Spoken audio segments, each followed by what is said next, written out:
G'day everybody, it's Max and welcome back to Mr. Prepper, a special episode where we have a look at the new creative mode in Mr. Prepper, just as a one-time off episode, just to see what it is I could do with it within the new mode setting.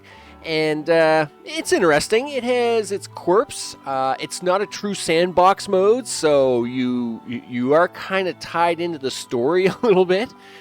Which is a little bit of a quirk. So I thought I'd just, we'll take 15 minutes or so, go through the game in this creative mode stance, and at the same time, talk about the few little quirky things that you got to watch out for, and just kind of have a look at that in general. So in this particular case, we can continue the game because I've already done it. And this is here in slot 2 is my creative mode. They now have this game mode tag on there, which of course says creative.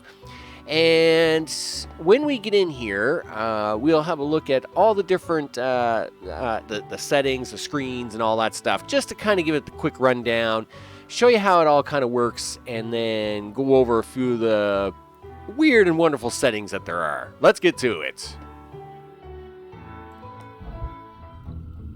Okay, we're back. And in this particular case, dude, you got your backpack on. You can't have that. It's an agent day. And agent days are bad.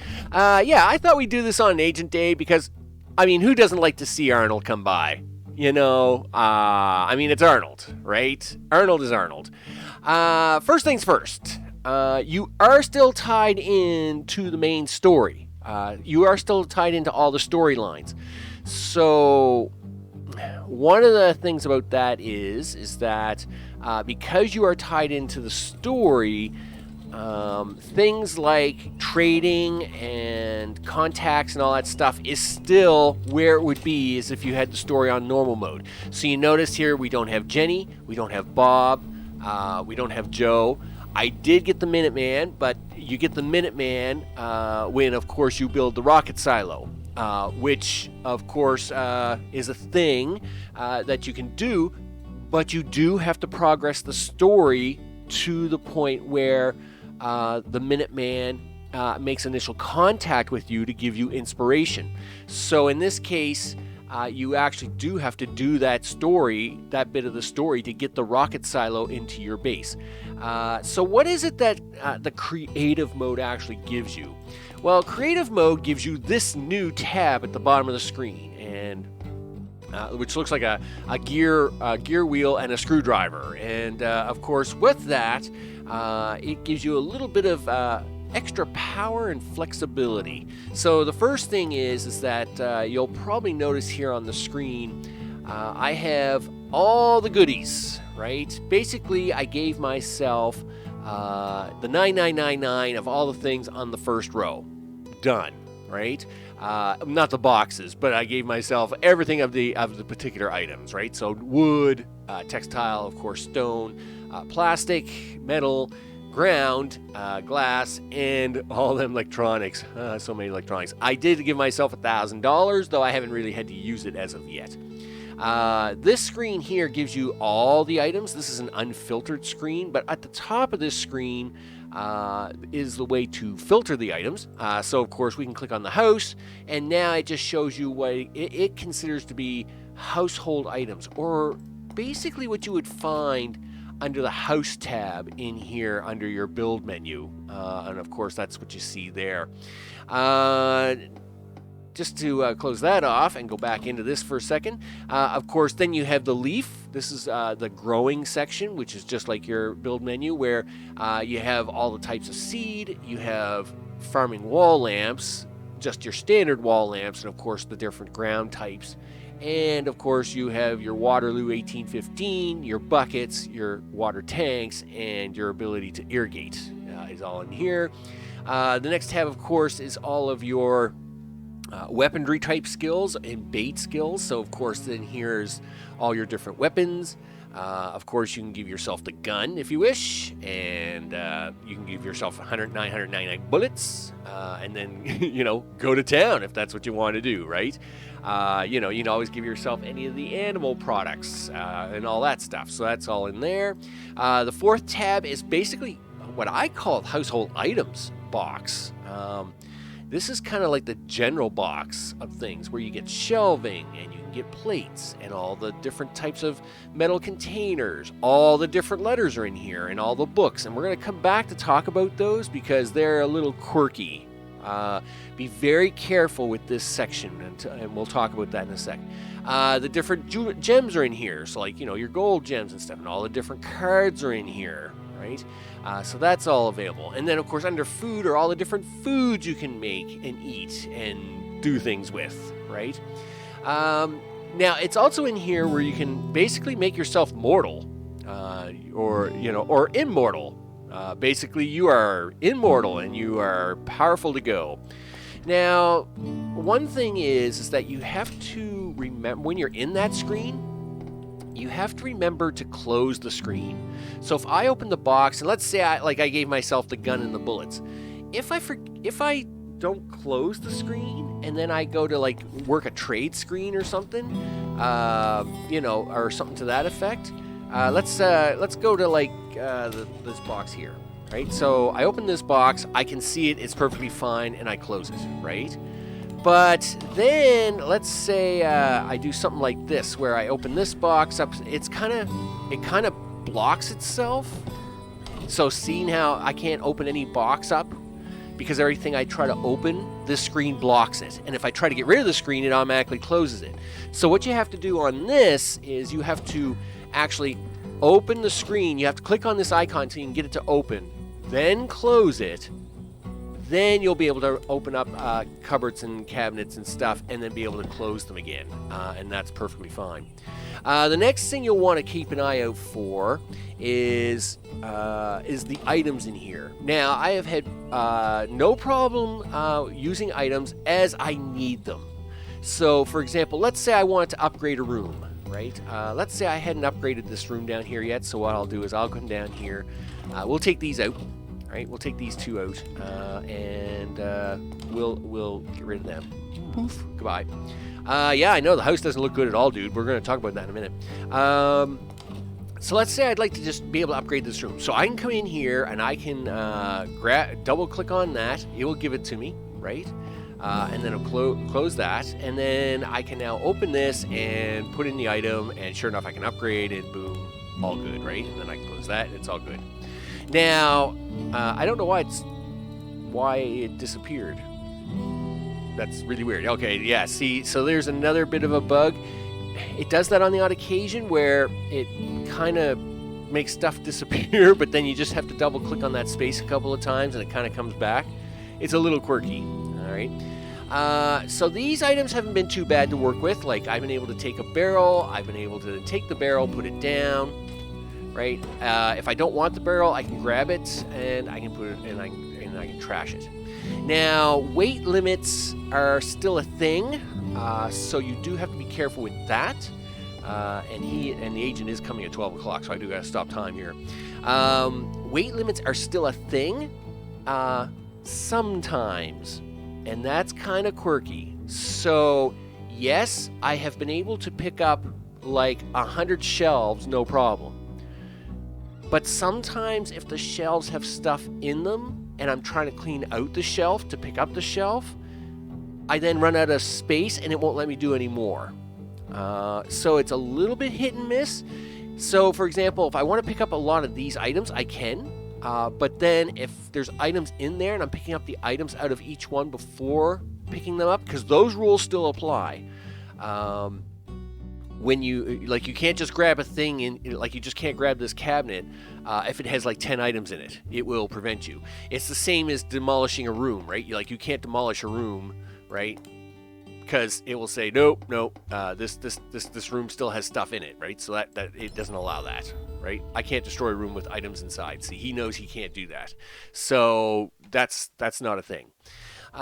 So weight is still a bit of an option. It is still something that semi gets counted. That's why I'm wearing the backpack, because on the odd occasion, if I go to make adjustments or something like that, it's nice to have a little bit of the weight.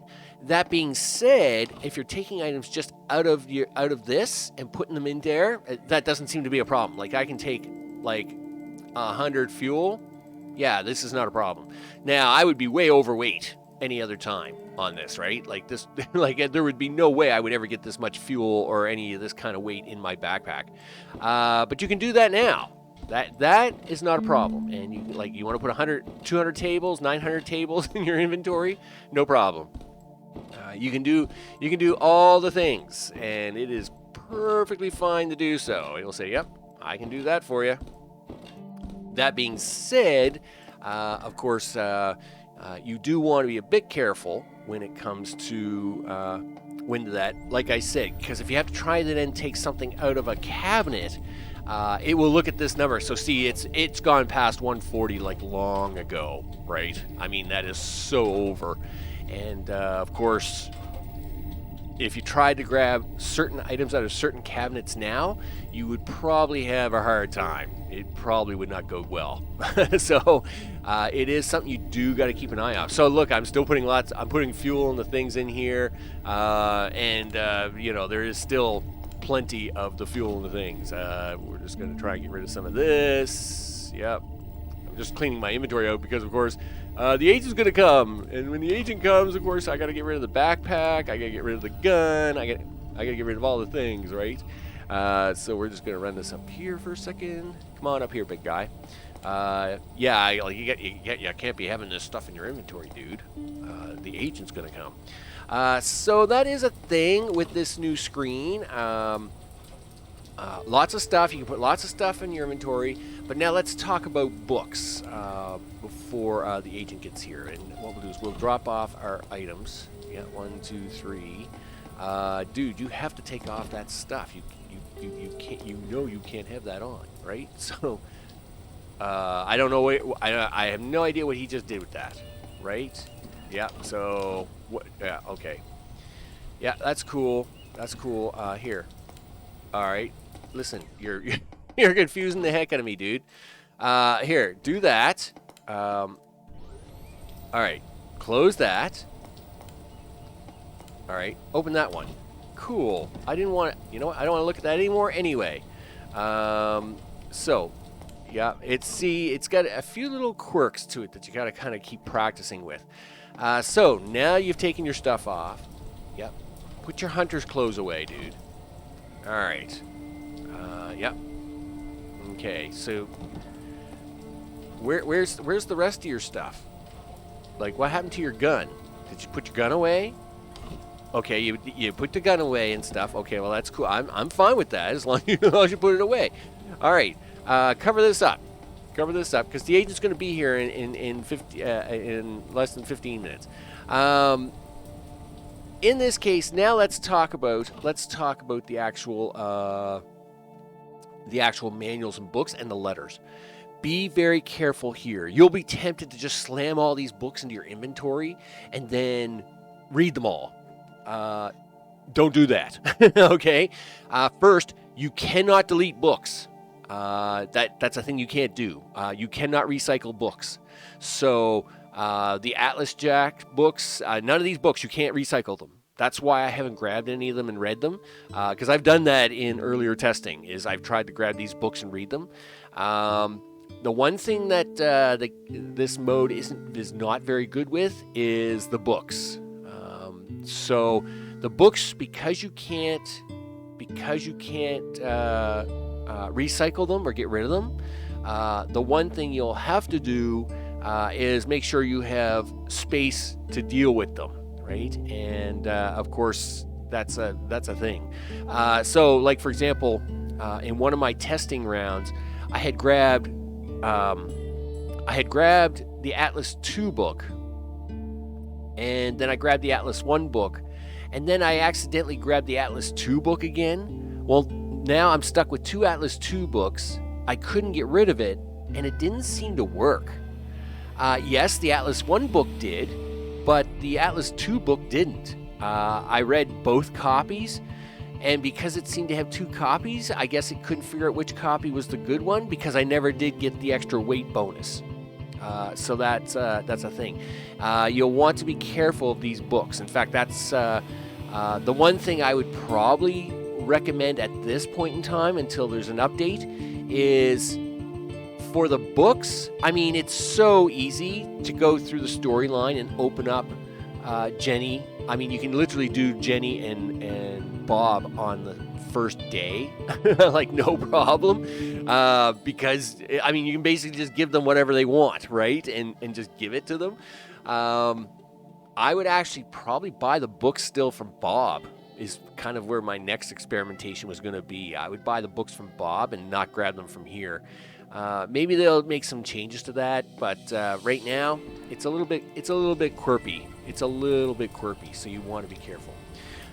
So the house is ready for the agent. Yep, agent is still a thing. If we read the calendar, yeah, we're in the storyline. So agents, all that thing, everything about agents, you gotta, Arnold is Arnold, right? He's gonna come by, he's gonna make a mess of things, right? So you still, unless you're gonna play through the story to get it to the point where Arnold doesn't come around anymore. So it's not like a sandbox mode where there's no story, no agent days, nothing, right? You're still gonna get Arnold. And speak of the devil, Arnold, buddy, what's going on? Yes, there's the music. The room inspection based on the Security Act. Yeah, we are good to go. Yeah, I even replaced the thing upstairs. I think we're good. Yeah, okay, Arnold. Hey, how are you? I'm good. Okay. Arnold, what's up, big guy? How you been doing? You doing good? I will check the contents of the room. This is standard procedure. I know, Arnold. Let's see what we have in here. Arnold, I don't have anything here. It's very boring here. I've only been home for like a week. Keeping one's home tidy and standard is beneficial. Yeah, I'm sure it is. Under the previous government, we needed a separate warrant for every inspection. Yeah, I know, Arnold. That's, people, they get a little excited when you kind of chop up at some of their rights, America, freedom, right? It's kind of crazy. Checking the contents of this room. Yeah, that room's boring. It's even more boring because now I got the same painting on there twice. I know. What do you think, Arnold? Are we doing all right? Are we okay? Are we good, buddy? We're fine. We're just fine. Yeah, okay. So yeah, Arnold, have a good one. It's just a light rain shower out there today. I hope you stay nice and dry. Take care of yourself. And we'll catch you. I'm sure we'll catch you around at some point in time, my friend. Don't you worry about it. So now that we've kind of gone through, had a look at the creative mode menu. Of course, let's have a look at the base I've kind of slammed together, and we'll even slap in a poster or two or something like that. Now, but at the time that you're probably seeing this, I've probably not advanced that far enough into my 1-year achievement challenge for those that are watching that. So this will have a similar look to my 1-year achievement challenge, but it's got a few quirks. I've actually put the silo in the back this time instead of the front, and a few other things. So as we can see here on the left, why don't you come down and give the grand tour there, big guy? Yeah, no. You should do that. This is the only room I have no real designation for as of yet. Here in the upper left, right now it's just a plain room, set with greenhouse tiles, and of course we're gonna leave that alone as it is. I have two massive greenhouses here, two 2-floor greenhouses, so they're 4x2s, and the only thing they're doing is growing apple trees. That's it. Right? My experiment here was just to see how many apple trees could you shove in there with having an irrigator. Turns out it's 7, and the trees don't care that they're all this tightly packed. They're like, yeah, whatever, we'll all grow. Okay, cool. I guess you can want to cook if you want to cook up. I don't even think you can cook pies with that. That's kind of a disappointment, actually. Because I think pie requires blueberry jam, and you can't grow blueberries, so that's kind of a bummer. With that, in the next 2 rows, of course, the center column is my ladder through column. and storage. So you can see here, done in the water brick tile. Of course, I've got it set up where I can actually do brick smelting with my furnaces. And of course, I've got lots of storage around them, so I don't have to run too far away for any storage towards my right-hand side. And at the same time, if I do need a lot of extra storage, I can move all the way down to the bottom where I don't travel as much. All the levels here on the other two-part column on the left is all running my water machines, my Waterloo 1815s, and water storage tanks. So of course, unfortunately, in my experiments, I was still not able to get water to go directly from the Waterloos and from the buckets outside into the irrigators. And I don't understand why that isn't a thing. It should be a thing. It would make things so much easier. I would give up 2 trees, no problem, even 3 trees to put this irrigator and the Waterloo together in here, and then you could just, have it water the trees automatically. I wouldn't care. I would be perfectly fine with that. But that is not a thing. It does not appear to be a thing. So I don't know whatever they did after patch 107 and why that stopped working, but it really is a bit of a disappointment. That I will say that. With that, of course, we of course have we have my water stations using, again, water tile brick. In the room layouts. So of course these are all using water tile bricks, pump house brick. Of course we use some things for decorative show, and some things are of course being actually used. So these are actually being used for the water themselves. Then here from the center column, that is the left hand side, is mostly the greenhouses and the Waterloo stuff. On the right-hand side from the column, the first room from the top, of course, is my personal room. And yes, I actually took the escape plan down here, which is different. It's just different. And of course, Arnold doesn't mind that at all. He didn't want to see the escape plan anyway. I don't know why. It's a really good plan. And of course, I've got a sofa down here that I can sleep on, and I got my own storage. Then, of course, I have greenhouses to handle the rest. So obviously, we're in a part of the story where the agent does come around a lot. So growing food outside is a bit of a hassle. And really, unless you're going for all-out craziness in growing food recipes, and in creative mode, why would you? If I want 900 food, I'll just go over here and click 900 food. I want 100 spaghetti, done. Right? I mean, I can just do that. I don't have to actually cook it. In this case, I've got my greenhouse layouts here with my irrigators here. Now, why is the irrigator on the right? Wouldn't it have been better to have it on the left and closer to the water tank to fill up faster? Yes, it would have. But it's on the right because these room tile boxes interfere with the greenhouses. So if you put the irrigator on the left, you can only get 4 of these in and not 5. Yeah, I know that's a thing, right? So this is what's in these rooms, and of course I'll get him to bebop up here. Then in the next section over, this is the kitchen. The kitchen area, of course, looks somewhat familiar to, like I said, my playthrough series, my 1-year achievement playthrough series. Again, I'm probably not that far advanced in that series at the time of this coming out. But in any case, this is what this looks like. And then I have 4 rooms of freezer storage and cabinet storage for cans. I'll tell you right now, when you're doing big challenges, such as cooking, let's say you want to cook 100 spaghetti, right? The amount of freezers you need to do that, holy smokes, it's just super crazy. And I don't have the cookbooks, so yep. Yeah, see, this is the very first time I've even looked at the stove. Yeah, I only have the 1 book. But I mean, just to make vegetable soup, right?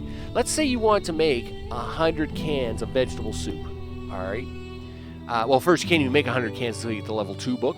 But, okay, if I want to make 100 cans, that's 200 carrots, 200 cabbage, 100 water, and 100 beets, okay? That's a bit of room in a freezer, right? Just for 100 cans. That would be I mean, you're looking at 5 rows of usage here, okay? And that's in one freezer. So, you know, when you get to the later stages, like you want ramen noodles and stuff like that, yeah, it gets pretty packed. Packed, stacked, and racked in here pretty fast. And again, I'm doing that as part of my 1-year achievement stuff, doing hundreds of different things, just to show what it takes to actually make 100 of something, which of course is a little interesting. It's a little interesting, so be sure to keep an eye on that. As mentioned, I do have my silo on this case here on the right. And again, you do have to do the storyline to get the inspiration to get the silo started. So you have to make sure you leave yourself a little room over here to do that. Yep, that's a thing. At the very bottom of the base, and the last column, of course, we'll just move that out of the way. I do have a generator room. Now, this is I don't know if I should call it a bug or a quirk. In this case, you'll notice there are 2 rooms.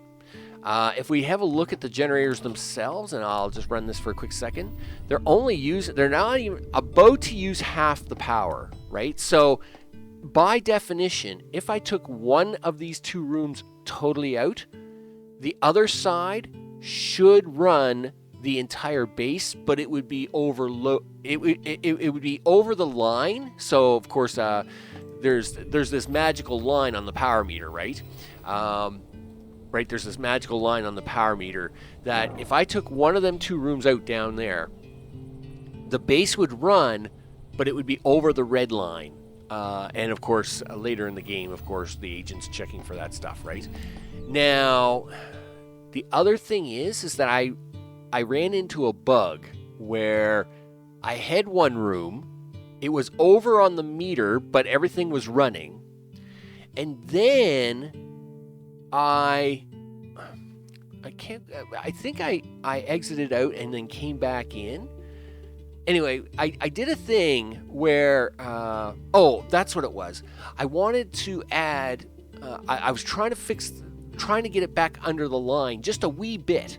And I wanted to add an 8th generator because I had 7 generators in here and they were running over the line. And I was going to get an 8th one in, but I couldn't get it in. It was just not enough room to get it in. And that's because I had 2 rows of barrels here before I had these. So I took a row of barrels out and then I wanted to move everything to the left. So to do that, of course, I was picking up the generators and moving them over to make more room for one more generator. When I did that, suddenly it wasn't enough power anymore. In fact, it was not enough power by a lot. So everything was going fine. Then I picked up the generators, and when I put them back down, it was far from fine. It was like I had to turn off. So I had to turn off all the freezers and five of the greenhouses to get the power to come back on, even though those same 7 generators had just been used to run the base like literally 2 minutes earlier. And so to get that to work, I had to put in another second room of an 8 bank of generators. Now, could I shut this room down now and have it working fine with just the 8 on the right? Yes. But if I pick any of these generators up and then try to put them back down, it does some weird recalculation and it gets it all wrong. And the only way you can fix that is to actually exit the game and then come back into it, and then it seems to calculate it right again. So to get around that mess, I've just got the 2 generator rooms down here. That's all that's going on down here. And again, fuel is free, right? It's like, hey, I want free fuel. I'll just keep shoving fuel in there, and they can just run the generators for free all they want. Water is free. Everything is free. So why do you build it? Well, you build it because it's creative mode. It just allows you to have the freedom to try different designs and different things. But it's not true sandbox mode, so yes, you have to clean a room out, right? So if I want to redesign a room, I have to take everything out of that room and destroy it. Then I can destroy the room. Then I can go back, right? So just as a quick example, let's head on over here for a quick second.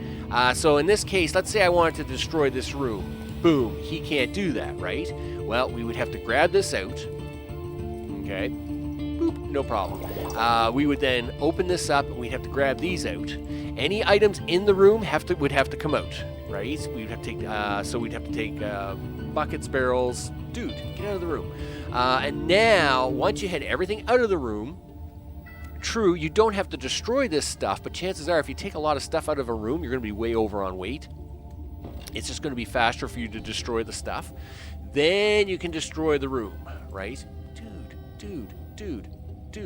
No. Just pretend, go over there, dude. Okay, now you can destroy your room, and now, of course, I can put that room back, right? I can redesign this room into 2 2s or a 3-1 or whatever it is I want to do with it, right? And of course, he's going to build that. It's going to take him to 1 in the morning now because I just destroyed a perfectly good 4 tile room. And you know, some people will say, "Oh, well, it's a great way to get money because you can keep digging rooms." This is the most so inefficient way to get money. This is 4 hours of work, right? So this is not an efficient way to get money.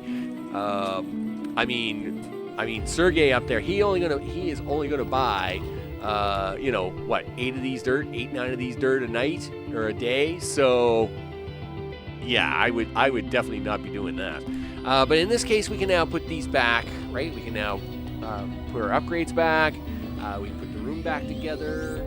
Somewhere's around there, I guess. I think that's what the middle. Yeah, it looks middle-ish to me.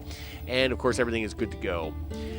So with that is a 30-minute tour of the creative mode in Mr. Prepper, all the different things on it. It's kind of nifty. It's different. It does have some quirky things, so you definitely want to be careful. Definitely be careful of these books. Be careful of using the books because that is the one big kind of hiccup that I ran into with my testing so far, is because you can't destroy the books. If you accidentally take 2 books of something, it then doesn't seem to register it in the system, and then you can't get that bonus, right? So you can't get the weight bonus if you have 2 of the Jack 2 books or whatever, right? Or if you read them backwards. Again, I think that might be a problem. So just be careful. Be careful with the books. But the rest of it, I would say go in, give yourself a bucket load of the items first. Then go through, build out your rooms. As you do, you can come in here and grab these, put them in your inventory and drop them in tiles. And then start decorating your rooms up. And go to town. And now you've got like the base of destiny to take on any challenge, right? So if that's the way you want to do it. If you want to play the game normally from here on out, you can turn Immortal off and then play it as normal. You can do all kinds of crazy things. Keeping in mind, you do not get achievements in this mode. So, it's a thing. If you want to do it, you want to do it. It's a creative mode. Which is kind of nifty, just to kind of experiment on layouts and all that kind of stuff and items. With that, I'm Max. This, of course, has been Mr. Prepper, the creative mode edition, and I will see you on the next one. Take care.